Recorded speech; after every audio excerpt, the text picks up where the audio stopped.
آج کی اس روایت میں ہم سب جانیں گے کہ کس کی دعا قبول ہوتی ہے. روایت دیکھیں.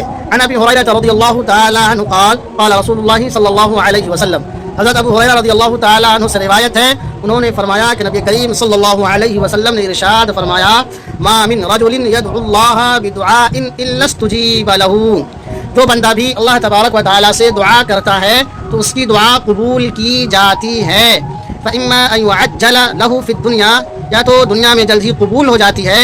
وإما أن يدخر له في الآخرة, یا اس کے لیے آخرت کے لیے ذخیرہ بن جاتی ہے, یا اس کے لیے ذخیرہ آخرت بن جاتی ہے یہ دعا. وإما أن يكفر عنه من ذنوبه بقدر ما دعا, یا اس کے گناہوں کا کفارہ بن جاتی ہے جس قدر انہوں نے دعا کی ہے. دعا کے بقدر, مانگی ہوئی دعا کے بقدر یہ دعا اس کے گناہوں کا کفارہ بن جاتی ہے. ما لم يدعو بإثم, مگر یہ کہ یہ دعا کسی گناہ کے کام